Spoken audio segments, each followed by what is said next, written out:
오늘도 함께 여러분들과 말씀을 나눌 수 있어서 행복하고 감사합니다. 오늘 말씀 통해서 또 기도에 대한 메시지를 우리 같이 또 듣고 기도할 수 있는 신실한 성도들 되기를 주님의 이름으로 축복합니다. 여러분들은 어떤 음식을 좋아하십니까? 한식, 중식, 양식, 일식, 퓨전 음식, 채식, 육류, 해물류 어떤 걸 좋아하십니까? 저는 치킨을 좋아합니다. 그래서 어렸을 때 이상형이 치킨집 사장님 딸이었습니다. 그러면 치킨 매일 먹을 수 있겠다라는 생각에 어렸을 때 꿈이 굉장히 남초로웠습니다. 여러분들은 어떤 음식을 좋아합니까? 여러 가지 종류들이 있겠죠. 자, 그렇다면 여러분들이 요리를 할 때는 어떤 음식을 누군가에게 주기를 원하십니까? 여러 가지 종류들이 있겠지만 조금 단순하게 정리해 보면 배부르게 할 수 있는 음식이 있고요. 그리고 두 번째는 보기에 좋고 맛이 좋은 음식이 있습니다. 물론 이 세 개 다 챙기면 너무너무 좋겠죠. 그렇지만 음식이라는 것이 목적이 있잖아요. 목적이 있는데 어떤 사람에게 줄 때는 정말 배부른 것이 중요한 사람이 있고 어떤 사람에게는 보기도 좋고 그리고 맛도 좋은 음식을 베풀어야 될 때가 있습니다. 특히 저희 교회가 이제 노숙자 사역을 하잖아요. 그러면 그 사람들에게는 목적이 이쁜 것도 좋고 그리고 맛있는 것도 좋겠지만 먼저 그 사람들의 배를 채워주는 것이 목적이 될 때도 있습니다. 하지만 요즘 젊은 집사님들 부부들은 먹는 걸 굉장히 맛깔나게 진짜 딱 보는 순간 야 맛있게 생겼다 싶을 정도로 정말 정성스럽게 데코레이션을 하는 것을 보게 됩니다. 여러분들은 어떤 음식을 누군가에게 주기를 원하십니까? 저는 배부르게 먹는 걸 좋아합니다. 입이 싸서.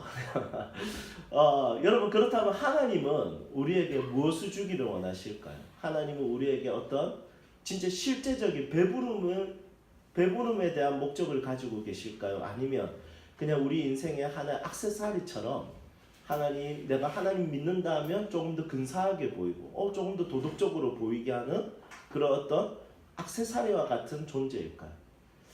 여러분 한국 교회는 갈수록 영적인 능력을 잃을 때마다 어떻게 변화되어지냐면 유럽에 있는 교회들처럼 액세서리처럼 딱 변하기 쉽다는 것입니다. 유럽에 있는 교회도 참 멋지게 지었지만은 지금은 다 관광 코스입니다. 생명을 살리는 곳이 아니라 관광 코스가 되어버린 것을 많이 보게 됩니다. 여러분 하나님이라는 분은 우리에게 어떤 액세서리, 어떤 기호식품처럼 우리에게 다가오시는 분이 아닙니다. 야 너희들 물 마실래? 아니면 콜라 마실래? 나는 너희들의 인생에 물은 너무 심심하니까 콜라 같은 존재로 너희들의 인생에 함께 할 거야.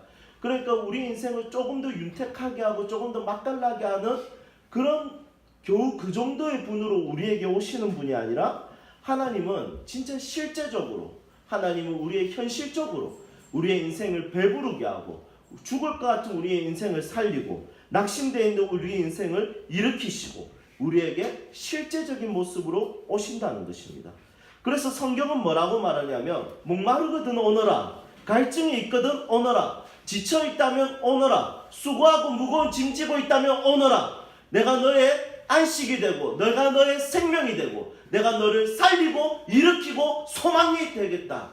하나님이 우리에게 다가오시는 것은 우리의 인생에 액세서리로 오시는 분이 아니라 그냥 보기 좋게 저 사람 기독교인이구나, 성경 끼고 다니네, 저 사람 교회 다니면 어느 정도 도덕성이 있겠지, 이런 용도로 우리의 인생에 오시는 분이 아니라는 것입니다. 사랑하는 여러분, 여러분들의 인생에 하나님은 어떤 분이십니까? 내 삶을 살맛나게 하고 나를 나되게 하고 죄를 용서받고 천국에 갈 수 있게 하고 그리고 그 하나님은 우리에게 사랑과 은혜와 치유와 회복과 생명을 베풀어 주시는 놀라운 분으로 내 인생에 오기를 원하신다는 것을 기억해야 된다는 것입니다. 여러분들의 인생에 하나님이 액세서리가 되지 않기를 축복합니다. 그분이 계시면 내 인생에 아무것도 없어도 만족이 되고 그분이 안 계시면 내 인생은 죽을 것 같이 여겨지는 정말 하나님이 내 인생의 생명이고 하나님이 내 인생의 능력이고 하나님이 내 인생의 소망이 되는 그 하나님을 경험할 수 있기를 소망합니다. 하나님을 체험할 수 있는 몇 가지 방법이 있습니다. 칼빈은 이것을 말씀과 성찬이라고 했습니다. 그래서 저희 교회는 한 달에 한 번씩 성찬 예식을 합니다. 그래서 이 성찬 예식을 자주 안 하게 된 게 그 몸이 건조해질까봐 또 많이 흘려서 뭐 여러 가지 이유들이 있는데 성찬이라는 것은 가능하면 매주일 하는 것이 굉장히 영혼에 유익합니다. 그래서 저희 교회는 한 달에 한 번씩 성찬을 합니다. 왜냐하면 하나님이 은혜를 주시는 방편이기 때문입니다. 그런데 이 말씀과 방편 이렇게만 보지 말고 은혜를 주시는 방법이 무엇인지 성경을 통해서 조금 더 살펴보면 이렇게도 정리할 수 있습니다. 첫 번째는 말씀을 통해서 하나님을 체험하고 경험할 수 있습니다. 두 번째는 기도를 통해서 하나님을 경험하고 체험할 수 있습니다. 세 번째는 말씀에 대한 순종과 실천, 의지적인 요소를 가지고 그분을 섬길 때 하나님을 경험할 수 있습니다. 여러분들은 보통 무엇으로 하나님을 경험합니까? 나는 말씀을 읽으면서 기가 막히네 이걸 경험합니까? 아니면 나는 어쨌든 한번 부르짖고 막 아브라카타브라 막 한번 시원한 이런 느낌 딱 기도하고 나면 너무 좋다 이렇게 봤습니까? 아니면 내가 정말 기도도 좀 약하고 말씀도 약하지만 나는 사랑하며 살겠다. 나 가난한 사람들이 내 거 나눠줄 때 난 너무너무 행복하다. 그때 하나님이 나를 인도하시는 것 같다. 이 세 개 중에 여러분들은 언제 하나님의 은혜를 많이 경험합니까? 한번 저도 궁금해서 거수를 한번 해보거든요. 나는 성경을 읽을 때 하나님 너무 나를 사랑하신다는 것을 많이 느낀다. 하나님을 많이 경험한다. 한번 거수를 좋습니다. 내리시고 나는 기도할 때 진짜 나는 기도 때문에 난 살만 난다.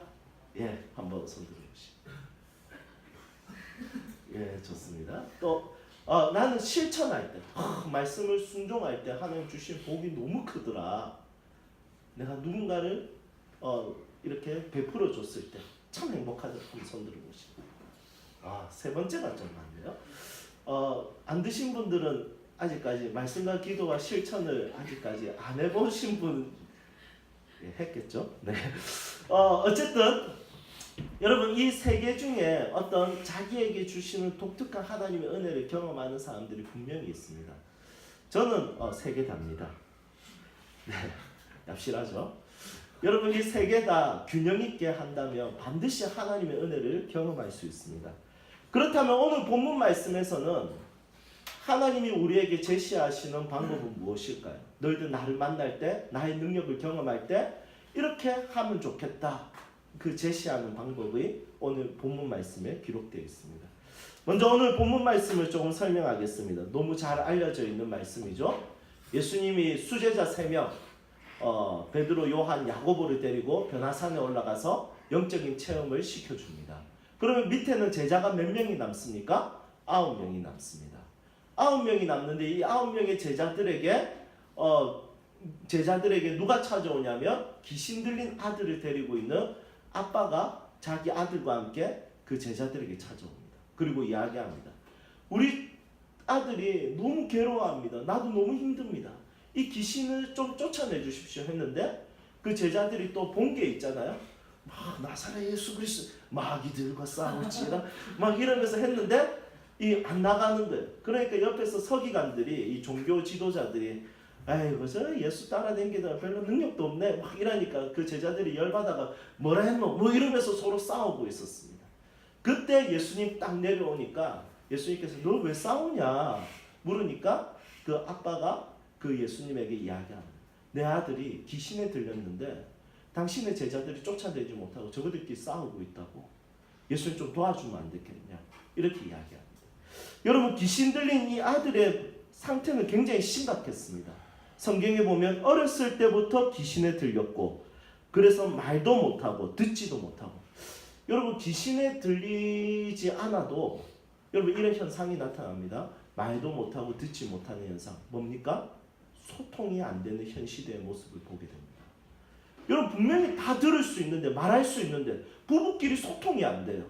여러분 분명히 다 들리는데 말도 할 수 있는데 성도들끼리 소통이 안 됩니다. 이 소통이 안 되니까 고통이 오는 시대. 여러분 이런 모습들을 보게 됩니다. 그런데 이 아이는 귀신에 들려서 말도 못하고 듣지도 못하는 상태입니다.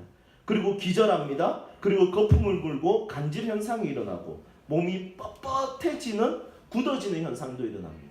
그리고 어떤 현상이 일어나냐면 불과 물에 뛰어들려고 하는 자해 현상이 일어납니다. 그러니까 이 아이는 아빠가 봤을 때 너무 심각하고요. 아빠가 봤을 때 너무 절망적인 상태라는 것을 보게 됩니다. 아비의 마음은 찢어지고 무너지고 절망스럽습니다. 그래서 예수님의 제자들에게 찾아갔지만 제자들은 무능력했습니다. 그런데 예수님은 그 자리에 오셔서 그 아들을 고쳐줬습니다. 여기서 유명한 메시지가 있죠. 할 수 있거든 좀 고쳐주십시오 하니까 예수님이 뭐라고 했습니까? 할 수 있거든이 무슨 말이냐? 믿는 자에게는 능치 못함이 없다. 여러분들이 능치 못함이 없는 능력을 가질 수 있기를 축복합니다. 그것은 하나님을 향한 믿음입니다. 여러분들 안에 그 믿음이 다시 회복되기를 소망합니다. 그리고 예수님께서 고쳐주고 난 다음에 예수님께서 집에 들어갔는데 제자들이 같이 들어가면서 제자들이 질문합니다. 뭐라고 질문합니까? 자, 우리 같이 말씀 보도록 하겠습니다. 9장 28절. 예수님께서 집에 들어가심에 제자들이 조용히 묻자오되 우리는 어찌하여 능히 그 귀신을 쫓아내지 못하였나이까. 여러분 예수님의 제자들의 특권은 뭐죠? 질문할 수 있다는 거예요. 예수님에게 질문할 수 있는 특권을 가지고 있어요. 여러분 제자는 예수님과 가까이에 있습니다. 그리고 어디든지 따라갑니다. 가까이에 있으니까 무엇을 할 수 있냐면 예수님께 질문할 수 있습니다. 언제든지 물어볼 수 있고 그리고 예수님은 이 땅의 답이십니다. 이 땅의 해답이십니다. 그래서 예수님은 모든 질문에 대답해 주실 수 있는 분이십니다. 제자들이 진지하게 예수님께 질문하면 예수님은 진지하게 거기에 대한 답을 주실 수 있는 분이라는 것입니다. 제가 다른 교회에 이제 교사 세미나 가면 한 2시간에서 3시간 정도 강의를 합니다. 그러면 강의를 하게 되면 이 분위기 좋은 교회는 특징이 있어요. 첫 번째는 아멘을 크게 합니다. 그리고 두 번째는 웃기면 잘 웃습니다. 세 번째는 찬양과 기도 소리에 힘이 있어요. 네 번째는 강의한 후에 질문을 많이 합니다. 어떤 교회는 강의를 듣다가 질문이 너무 많이 생기니까 급하게 다가를 준비해서 목사님 다가하고 가십시오. 저희들 질문할 게 너무 많습니다. 그러니까 앉아가지고 1시간, 2시간씩 질문 계속 합니다. 여러분 시간도 뺏기고 그리고 체력도 뺏기지만 저는 그 시간이 너무 좋습니다. 왜냐하면 그래도 제가 19년 동안 청소년 사역하면서 가지고 있는 답이 있습니다. 그 답을 이 사람들이 질문했을 때 이 답을 나눠줄 수 있는 기쁨이 있는 겁니다. 여러분 성도는 이 땅을 살아갈 때 수많은 질문을 가지게 됩니다. 존재의 이유는 무엇일까? 우리는 어디서 왔을까? 어디로 가는 것인가? 이 땅을 살아가는데 왜 이렇게 힘든가? 고생은 왜 하는가? 여러분 혼자 도를 깨달으려고 하지 말고 예수님께 질문해야 됩니다. 여러분 다른 종교는 혼자 그것을 깨달으려고 합니다. 그래서 어떤 때는 면벽 수행을 해야 되고 어떤 때는 주상 수행을 해야 됩니다. 여러분 그런 것을 하면서 아무리 깨달으려고 해도 깨달아지지 않는 것이 우리의 모습들입니다. 그런데 예수님께 질문하면 어린아이들도 15년 동안 도를 깨달으려고 애를 썼던 사람들보다 어린아이들이 예수님이 가르쳐 주실 도를 깨닫는 것이 위대하다는 것을 보게 될 때가 많이 있습니다. 여러분 예수님께 질문하십시오. 하나님 내 인생은 왜 이렇습니까? 내 삶의 이 문제는 왜 생긴 것입니까? 내 자녀를 향한 하나님의 비전은 무엇입니까? 하나님 내 인생을 아직까지 이제 내 인생의 노년인데 이 노년의 삶을 어떻게 보내야 됩니까? 하나님 나는 지금 젊은데 내 인생을 향한 비전과 목적과 가치는 무엇을 향해서 살아가야 됩니까? 질문해야 됩니다. 질문하면 예수님은 대답하시는 분이십니다. 예수님은 우리에게 답을 주시는 분이십니다. 여러분 답을 가진 자를 향해서 질문하는 것은 답을 얻을 수 있는 가장 빠른 방법입니다. 그 가장 빠른 길이 바로 예수님의 제자들이 가지고 있는 것입니다. 여러분들이 예수님께 질문할 수 있기를 주님의 이름으로 축복합니다. 이렇게 질문했더니 예수님께서 명료하게 대답합니다. 너희들 기도 안 해서 그렇다. 29절에 그렇게 설명합니다. 이르시되 기도 외에 다른 것으로는 이런 종류가 나갈 수 없느니라 하시니라. 이 말은 뭐냐면 너희들 기도가 부족하다는 거예요. 기도 외에는 이 문제가 해결되지 않는다는 거예요. 여러분, 수많은 은혜를 경험할 수 있는 방법이 있지만 기도만이 그 문제를 해결할 수 있을 때가 있어요. 기도 말고 다른 것으로는 절대로 해결할 수 없는 것이 기도를 통해서만 해결하고 해결받을 수 있는 문제와 어려움들이 있다는 것입니다. 기도 외에는 이런 사건은 해결할 수 없다. 이것은 기도하는 것만을 통해서만 경험할 수 있는 하나님의 역사가 있다는 것이죠. 하나님의 일하심과 고치심이 내가 기도할 때 일어난다. 기도 외에는 어떤 행위로도 경험할 수 없는 놀라운 일이 우리가 하나님께 부르짖을 때, 하나님께 엎드릴 때 경험할 수 있는 것이 있다는 것입니다. 혹시 여러분들의 삶에 온갖 방법을 동원해도 해결되지 않는 어려움이 있습니까? 온갖 방법을 동원해도 해결되지 않는 문제와 절망스러운 사건들이 있습니까? 온갖 방법을 동원하고 온갖 책을 읽고 온갖 것으로 시도했지만 여전히 내 삶이 그 자리에서 머무르고 성장도 없고 성숙도 없고 아무런 가치와 의미 없어 보일 때가 있습니까?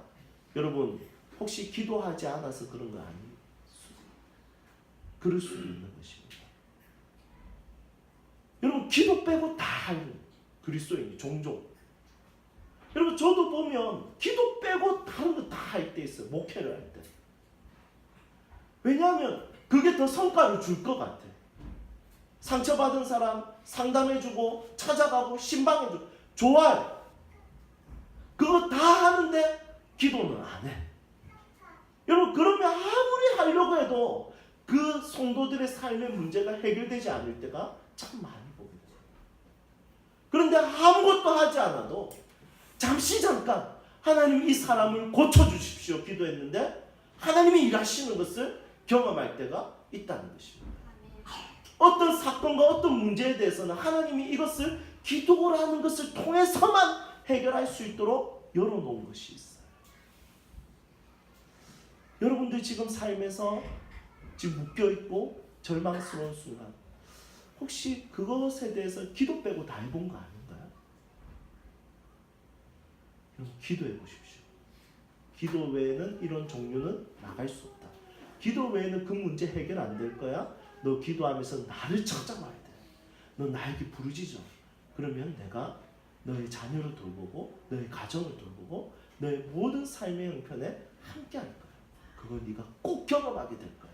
예수님이 제자들에게 그것을 가르쳐 주는 것입니다. 여러분들의 슬픔이 기쁨이 되기를 소망합니다. 여러분들의 근심이 찬송으로 바뀌기 시작합니다. 여러분, 그것을 할 수 있는 키가 만약에 기도라면 여러분 기도해야 되지 않겠습니까? 기도 빼고 다 해봤는데 안 된다. 꼭 기도만 남은 거죠. 여러분, 오늘 여러분들이 기도하기로 결심하고 이 예배가 마쳐지기를 축복합니다. 이제 말씀을 정리하겠습니다. 영국의 전 왕세자비였던 다이애나, 여러분 누군지 아시죠? 찰스. 우리 김현철 집사님 영어 이름이 찰스. 네. 여러분, 그 왕세자의 아내였죠, 다이애나. 선한 일을 참 많이 했어요. 그리고 나중에 결국에는 그 왕세자와 이혼을 하게 되는데 어린아이들을 돌보고 에이즈 환자들을 돌보고 전 세계 구호 운동을 일으켰던 사람이에요. 그래서 영국에 수많은 여성들의 팔로워들이 생겼고 그리고 수많은 사람들이 이 왕세자비, 이 여자를 추종했습니다. 그런데 1997년에 이 여자가 그 교통사고로 죽게 됩니다. 그날 온 영국의 모든 방송에 이것이 완전 장악을 하고 온 국민들이 같이 슬퍼했습니다. 여러분, 그런데 놀라운 게 뭐냐면 한 달 정도 온 국민들이 슬퍼했는데 막 울고 이랬거든요. 그게 막 TV에 다 나왔었습니다. 그런데 놀라운 거는 한 달 뒤에 그 나라의 우울증이 감소가 된 거예요. 왜냐하면 사람들이 울어야 되는데 울지 못해가지고 가지게 되는 우울증이 있었던 거예요. 그래서 한 달 동안 울고 나니까 사람들이 우울증이 내려앉아요. 여러분, 기도하면서 우는 것은, 기도하면서 하나님을 붙잡는 것은 그냥 기분이 상쾌해지고 이런 문제가 아니에요. 이 다이애나가 죽은 것을 애도하는 것을 통해서 우울증이 감소한 것처럼 여러분 이런 문제가 아니라 실질적인 하나님의 능력을 맛볼 수 있게 하는 것이 기도라는 거예요. 울면서 기도하고 애통하며 기도하고 가슴 찢으며 기도하고 하나님의 눈물병에 내 눈물을 담아가며 그것을 채워가는 것. 여러분 이것은 그냥 내가 조금 기분 좋게 하고 내가 조금 안도의 한숨을 내쉬게 하고 보험을 들어놓는 겨우 그 정도의 것이 아니라 실제적으로 나의 생존의 문제와 관련이 있고 내 인생의 길과 관련이 있고 내 인생의 목적과 관련이 있고 나의 가족의 생존과 관련이 있고 우리 모든 인생과 또 민족과 나라와 열방에 대한 모든 문제에 대한 모든 전쟁에 대한 이 문제에 대해서 하나님의 일하심을 경험하는 그 키가 바로 기도에 있다는 것이죠. 여러분 기도 외에는 이런 종류가 나가지 않습니다. 여러분들의 삶에서 이 종류가 무엇인지 찾아내십시오. 그리고 기도하십시오. 온갖 방법을 다 동원했는데 안 되는 그 문제. 오늘부터 엎드리고 기도하는 것을 통해서 정말 기도 외에는 해결 안 되구나. 이것을 고백할 수 있기를 주님의 이름으로 축복합니다. 아멘. 선배 목사님들이 저에게 이야기합니다. 우리 목사님 젊어서 이것저것 다 해보죠. 결국 기도밖에는 목회는 답이 없습니다. 어렸을 때는 기도 그런 구석에 앉아가지고 하는 것보다 더 중요한 거는 나가가지고 전도하고 이렇게 하는 게 중요하죠. 그런데 해보니까 기도 외에 답 없어요. 인생도 기도 외에 답이 없어요. 기도를 통해서만 풀어지는 하나님의 역사가 있다는 것을 경험하게 됩니다. 여러분들도 이것을 경험할 수 있기를 소망합니다. 우리 함께 찬양합시다.